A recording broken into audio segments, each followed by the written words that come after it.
On September 21st, 2021, Rifat Podzik was killed when the semi-truck he was driving missed the hairpin turn on westbound Wolf Creek Pass. Tragically, it was captured on the dash cam by another truck ascending the same grade. By doing a deeper dive into that fatal crash, perhaps the factors that are identified will help other drivers avoid the mistakes that led to Rifat's death. Did device distraction play a role? Was complacency a factor? Did Rifat understand the laws of physics at play during the descent? Had Rifat been properly trained to drive on mountain roads? Thanks for joining us for an examination of that fatal crash. Highway 160 crosses the San Juan Mountains in southern Colorado.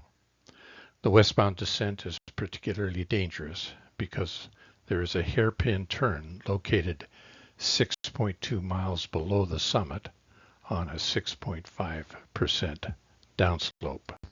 Our goal in this review of the crash is not to point a finger of blame, but it is to help you understand the factors that led to this tragedy so that it never happens to you. The video from a truck climbing Wolf Creek Pass eastbound captured this out-of-control westbound rig miss the curve and plunge over the cliff. When you complete this review, we hope that you will take the full mountain-ready course to ensure that this never happens to you. The descent into Pagosa Springs on Highway 160 over the Wolf Creek Pass is long and steep. There were 47 commercial vehicle crashes in a 4-year span on the westbound side of this pass, 3 of which were fatal. The total elevation drop from the top of the pass to the hairpin turn is 2,235 feet. If a driver does not use engine braking as the primary method of making the descent, the service brakes will be overheated before the CMV approaches the curve. There is simply too much energy that must be released to be absorbed by the service brakes. Starting at the summit, the road signage is highly visible, readable, explicit, and definitive. The posted speed limit for the vehicles over 26,000 pounds is 25 miles per hour. There are 2 emergency truck escape ramps on the descent. The second is only 1/3 of a mile before the hairpin turn. The entrance to the second ramp is illustrated here. If the driver had taken the escape ramp, it likely would have saved his life. So why didn't Rifat take the escape ramp? If he knew that his service brakes had failed, he would have been looking for the ramp. It is more likely that he did not discover that his service brakes were overheated until he saw that he was approaching the hairpin curve. Imagine the terror he felt when he attempted to slow down, but there was no response to pressing hard on the service brake. There are 8 curves between the summit and the hairpin curve that meet the threshold curvature to be identified as red spots by the RoadAware app. As you can see by a visual inspection of the graphic shown above, most of the curves have low curvature, which permits them to be negotiated by a CMV safely above the posted speed. The low curvature may have been a factor that led Rifat to complacency. The slope on this descent is steep and constant. It descends 2,235 feet between the summit and the hairpin curve. The amount of potential energy that must be released during the descent is about 20 times greater than the kinetic energy of the same truck at 60 miles per hour.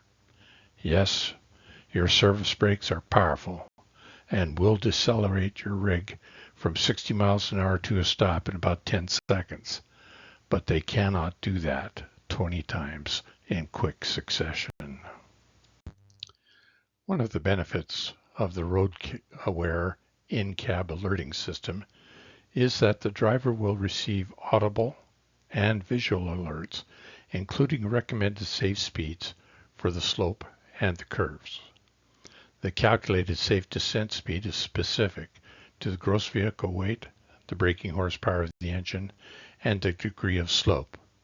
The safe descent speed is a speed that can be managed with engine braking only. On Friday, August 2nd, 2024, I made a westbound trip across Wolf Creek Pass in a passenger vehicle. The video starts at the summit of Wolf Creek Pass, which is 10,600 feet above sea level. The upcoming descent is well signed. The posted speed limits are 45 miles an hour for passenger vehicles and 25 miles an hour for trucks. The large yellow sign tells drivers that there is a hairpin turn 6 miles ahead. It also notes that there are 2 emergency escape ramps in the event of a brake failure. RoadAware is running on 2 phones in my vehicle. It is running in the foreground on the device in the center right, and is running in the background, the phone on the lower left. The audio volume was turned off on the center right device. Thus, the audio alerts were presented as notifications by the phone on the lower left that had RoadAware running in the background. The descent is nearly constant at just under 7%. The descent speed shown on the RoadAware device is too fast, which was later determined to be caused by a lack of altitude compensation in the braking horsepower of the engine. A post-trip analysis yielded a recommended safe descent speed of 27 miles per hour with the PACCAR MX-13 engine equipped with a compression release brake set at high and a gross vehicle weight of 80,000 pounds.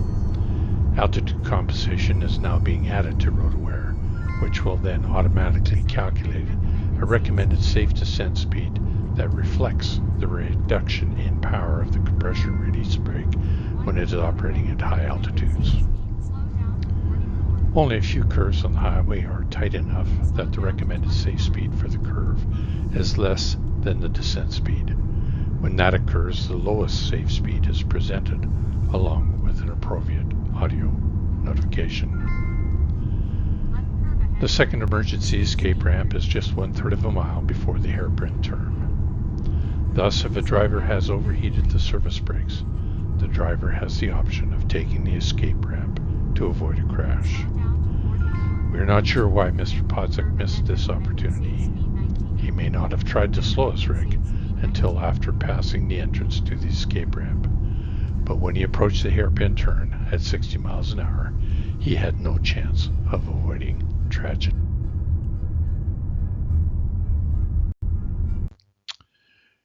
Rifat likely died from a combination of inadequate training, ignorance of the laws of physics, and complacency. His rig was going approximately 60 miles an hour when it hit the barrier. Taking the online Mountain Ready course can save your life. Study these lessons. Learn the principles of safe driving in the mountains and on all roads that have difficult geometries. Apply these lessons consistently and you will be a safe driver. So, CDL drivers, welcome to this mountain-specific training. Trucks and mountains have been around for a long time. So what has changed? The answer is satellite data, coupled with GPS and smartphones, now make it possible for us to provide you with a better understanding of how to manage your rig in mountainous terrain and to provide you with modern tools that will help you. Tell your fleet manager that you want to take the Mountain Ready online training. Ask them to set up a company account and join us in becoming a safer mountain driver.